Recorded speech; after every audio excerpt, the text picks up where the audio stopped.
Evil doesn't always scream. Sometimes it smiles. It hides in charm, in politeness, in fake concern. The most dangerous people are not the ones who attack you directly. They're the ones who slowly poison your peace while pretending to protect it. They twist your words, drain your energy, and leave you questioning your worth.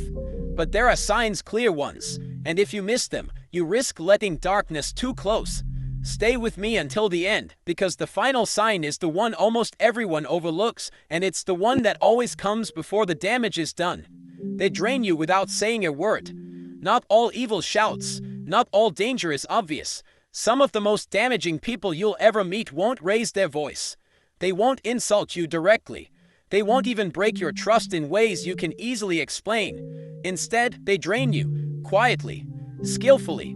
Without ever touching your skin, they touch your spirit. You don't notice it at first. You excuse the heaviness. You rationalize the confusion. You tell yourself you're overthinking. But you're not. You're feeling something real, the invisible theft of your energy. These people don't walk into your life to connect, they walk in to consume. They don't want you growth. They want you glow. And the second you begin shining a little brighter, thinking a little clearer, standing a little taller, they move in. Not with obvious sabotage, but with subtle shifts, a tone, a look, a pause that makes you question yourself. They'll say all the right words but leave you feeling all the wrong things. And that's the trick. Their power isn't in what they say. It's in what they make you feel, or more dangerously, what they make you doubt about yourself. You'll leave conversations with them feeling tired, but you won't know why. You feel smaller, but they'll swear they were just joking. You question your own perceptions, but they'll say you're being sensitive. These people are not just draining your energy, they're rearranging your self-trust, rewiring your nervous system, not by accident, but by design. And if you keep them close, over time you'll start to notice. You no longer speak with clarity. You no longer move with certainty. You no longer laugh with the same freedom. Because their presence has created a distortion field around you. And in that distortion, your soul slowly dims. This is not love. This is not connection. This is energetic possession. And the only way to recognize it is to stop focusing on their words and start tuning into your own body. Because your body knows before your mind does. Your breath tightens. Your stomach turns. Your spirit shrinks. That is truth. That is your warning system. That is the ancient intelligence inside you saying, this person does not feed you, they feed on you. But most people ignore it. They stay. They explain. They try to love harder. And in doing so, they continue handing over pieces of themselves to someone who will never be full, because their hunger is spiritual. It's endless. They don't just want your time. They want your focus. They want your light. They want your doubt, because your doubt is their access point. And once they have it, they don't need to scream. They just sit, right there in your energy, until your silence becomes confusion, your kindness becomes exhaustion, and your identity becomes dependent on their approval. You must learn to exit energy like this immediately. No debate, no explanation. You do not owe closure to someone who is never honest with their presence. You don't need a reason that makes sense to them. You need clarity that makes sense to you. And clarity doesn't always come from logic. It comes from sensation, from intuition, from the undeniable truth of how you feel after being around someone. If you feel lighter, clearer, stronger, they are aligned. If you feel smaller, confused, drained, they are dangerous. So trust the feeling. Leave the table where your soul isn't fed. Walk out of rooms that cost you more than they give. Detach from connections that rewrite your identity just to keep your attention. You are not here to be consumed. You are not here to be doubted into submission. You are here to build, to breathe, to expand. And no real connection will ever make you question your right to do exactly that. They drain you without saying a word. Not all harm is loud. Not all destruction comes with a warning. Some of the most damaging people in your life won't scream, won't insult, won't raise a hand. They'll sit across from you with a smile, speak softly, nod at the right moments, and still leave you feeling empty. Not because of what they said, but because of what they took. These are not people who connect. They're people who consume. You won't see it in their language. You'll feel it in your nervous system. You leave the conversation feeling like you need to explain yourself, but you're not sure why.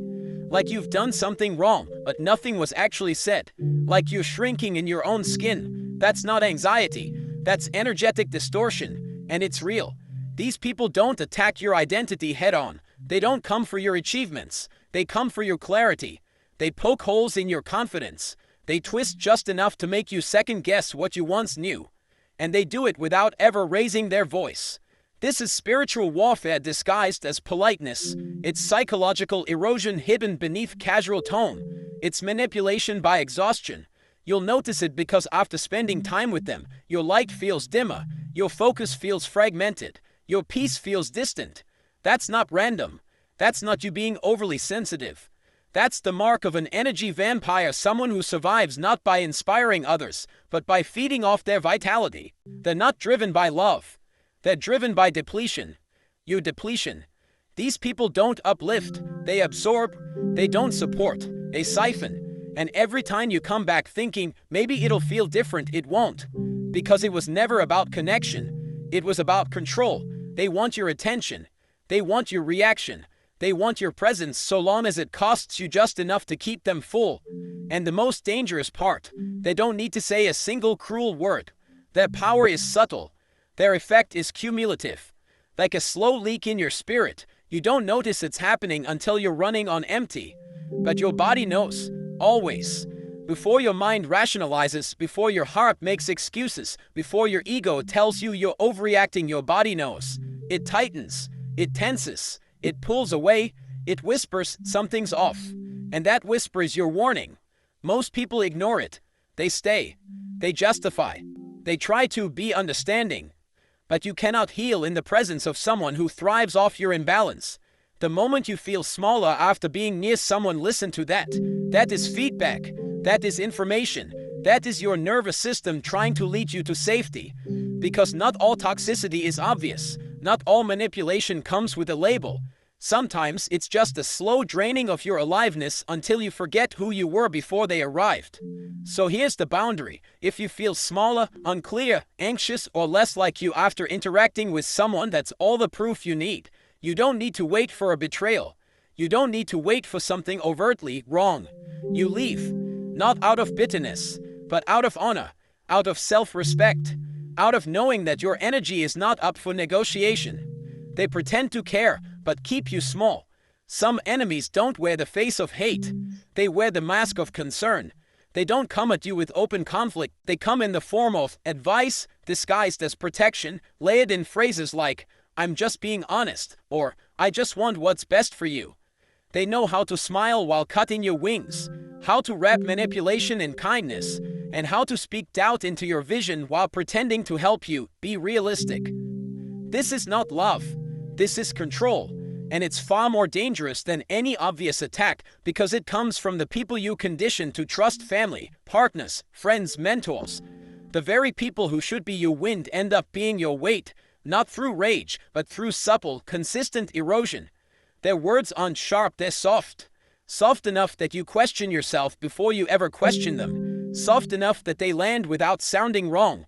But over time, you notice something. Your confidence weakens in their presence. Your decisions become slower. Your voice feels less certain. And the dreams you once chased with fire start to feel like fantasies. Not because they weren't real, but because someone you respected consistently taught you to doubt them. This is the psychology of subtle sabotage. It's not meant to break you. It's meant to contain you, to make you manageable, palatable, easier to be around, easier to control.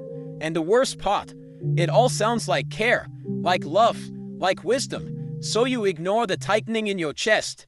You rationalize the discomfort. You say to yourself, they mean well. And maybe they do. But meaning well and being good for you are not the same thing.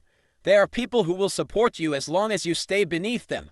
As long as your light doesn't outshine theirs. As long as your growth doesn't make them uncomfortable. These people don't want to see you fall, but they can't bear to see you rise too far. So they keep you doubting, hesitating, shrinking, all under the banner of love. Real support doesn't shrink you. Real love doesn't tether you to someone else's comfort zone. It doesn't plant fear inside your clarity. It doesn't make you second-guess your intuition. It doesn't guilt you into slowing down your evolution just so someone else doesn't feel left behind. Real love expands. It energizes. It reminds you who you are even when you forget. Especially when you forget. And if someone's presence makes you feel smaller, less certain, more dependent, it doesn't matter what they say their intention is. Their effect is the only truth that matters. This is where emotional discipline comes in. The ability to see clearly, not through emotion, not through loyalty, not through shared history, but through impact. How do you feel after the conversation? After the message? After their advice? Do you feel empowered or reduced? Do you feel grounded or off balance? Do you feel reminded of your strength or subtly pulled back into doubt? Because your nervous system will tell you the truth long before your logic does. You'll feel the constriction, the confusion, the hesitation, and if you don't listen, you begin to internalize their limits as your own. This isn't about cutting everyone off. It's about clarifying the energy. It's about seeing that not everyone who's close is for you. It's about setting boundaries so firm that even a soft attack cannot enter. And most importantly, it's about trusting yourself again, because that's what they're stealing. Not your time, not your talent, but your self-trust. And without that, you don't need a cage, you'll stay small on your own. So watch closely, listen deeper. And when someone says, "I'm just being honest," but you feel smaller afterward, that's not truth, that's control. When someone says, "I'm saying this because I care," but their words disconnect you from your fire, that's not love, that's fear. And when someone keeps you doubting in the name of protecting you, they're not protecting you, they're protecting their comfort. Remember, not all enemies attack. Some whisper, some hawk, some support you right back into your cage. They smirk when you suffer. Not all cruelty is loud. Sometimes it's a glance, a silence, a breath held too long when you speak about your pain. Sometimes it's the subtle smirk you weren't supposed to catch, the flicker of satisfaction that crosses their face when life finally humbles you. That's not your imagination. That's the mask slipping. For one brief second, they show you who they really are. Not with words, not with action, but with energy. They endure your collapse. They're not rooting for your growth. They've been silently waiting for your fall. This is the kind of evil most people don't want to believe exists. We're taught to look out for those who hurt us directly, who insult, attack, or abandon. But some of the most dangerous people don't throw punches. They offer support with one hand while hiding satisfaction with the other. They'll say, "I'm here for you," but something about their tone doesn't land. Their text is delayed. Their energy shifts. The warmth in their eyes disappears. And when you really need them, when you're in pain, when you're struggling, they go quiet. Not because they don't care, but because deep down they care that you're suffering. It pleases them. They may not admit it. They may not even consciously know it. But the body doesn't lie. Their reaction will tell you everything. Watch closely when life humbles you. Watch how people respond when the spotlight moves away from your wins and onto your wounds. Do they lean in with empathy, or do they lean back with silence? Do they offer support, or do they vanish into convenience? Do they send warmth, or do they go cold, neutral, indifferent? These moments are rare mirrors. You get to see people without the mask. No more performance. No more pretending. Just raw energy. And energy doesn't lie. That smirk, that delay, that sudden absence, that's not coincidence. That's your signal. That's the crack in the facade. And if you ignore it, if you rationalize it away, if you tell yourself they're just going through something or didn't know what to say, you'll invite that energy right back into your life the next time you fall. And you will fall again. Everyone does. Life has seasons. The question is, who's standing near you when the temperature drops? Good souls don't flinch when you break. They don't back away from your mess. They don't need you to be strong all the time to remain loyal. They lean in. They offer presence, not judgment. They sit beside you, not above you. And most of all, they feel your pain even when they can't fix it. That's love. That's loyalty. That's alignment. Anything else is performance. There are people in your life who only love you when you're blowing, who only cheer when you're winning, who only reach out when your name is shining. But the second you stumble, they go silent, not out of discomfort, but out of satisfaction. Because your strength always made them feel small, and your struggle, it levels the field. That's why they smirk. That's why they stay quiet. That's why they disappear when you need them the most. It's not about you. It's about what your rise made them feel. And now that you've fallen, they finally feel safe again. But here's what they don't expect: your awareness. The fact that you saw it, felt it, caught that flicker in their eye. And when you do, don't call it out. Don't explain it. Don't ask them to clarify. Just pull back, quietly, fully, with no warning and no announcement. Because once someone finds satisfaction in your suffering, no apology can clean that up. It wasn't a mistake. It was a reveal. And once revealed, they no longer deserve a seat at your table, no matter how long they've been sitting there. You don't need to create a scene. You don't need to prove anything. Just protect your space. Reclaim your energy. Move differently. And when you rise again, and you will rise, do it with the memory of who stood with you and who smirked when you fell. That's your circle. That's your boundary. That's your clarity. Never ignore what pain reveals. And never stay where your weakness is celebrated in secret. Because the next time you fall, they won't help you up. They'll just pretend they didn't smile. They mirror you to manipulate you. There are people who don't approach you with truth. They approach you with strategy. They study you closely. They observe your words, your tone, your interests, your rhythm. Not to connect, not to understand, but to mimic, to reflect you so precisely that you begin to trust them faster than anyone else. Because it feels like chemistry. It feels like resonance. It feels like you finally met someone who gets it. Someone who sees you, hears you, moves like you do. But what you're feeling is not a connection. It's a carefully constructed illusion. This is not love. This is not alignment. This is psychological warfare dressed up as compatibility. You're not bonding with a real person, you're bonding with a mirror. And that mirror is built not with affection, but with calculation. It's a tactic one used by people who know how to bypass your defenses without force. They make you feel seen. They make you feel safe. They adopt your values, echo your beliefs, match your language, because that is how they gain access. Imitation is their mask. Familiarity is their weapon. And once you let them in, they no longer need to pretend. That's when the shift happens. You start noticing things that feel off. Their empathy fades. Their tone changes. Their opinions suddenly contradict the values they claim to share. Their responses become colder. The mirroring stops. And you're left confused not because they changed, but because you were never seeing them to begin with. You were seeing yourself reflected back by someone who only ever wanted entry, not intimacy. They weren't learning who you were. They were gathering data. And once they had enough, they turned. The damage here isn't just emotional. It's spiritual, because this kind of manipulation breaks your internal compass. You start doubting your instincts. You second-guess your ability to discern people. You feel violated, but you can't explain why. Because on the surface, they didn't do anything bad. But underneath, they robbed something deeper than your trust. They rocked your clarity. And now you're tangled in confusion, wondering how someone who felt so aligned could feel so unfamiliar. That's the trap. You were never in love. You were entranced. This is how dark energy moves. It mimics the light to get through the door. It reflects goodness. It reflects virtue. It mirrors your strength so it can later weaken you from inside. Because once you reveal your dreams, your past, your values, your wounds, they know exactly where to apply pressure. Not all at once. Slowly. They'll challenge what you love, question what you believe, diminish what lights you up. And if you confront them, they'll flip it. You're too sensitive. You misunderstood. You're imagining things. They were just joking. Now, not only are you hurt, you're questioning your reality. That's not clumsiness. That's precision. The only antidote is awareness. You must stop falling in love with familiarity. Stop equating shared interests with shared character. Stop asking better questions. Not, do they like what I like? But, how do they act when I say no?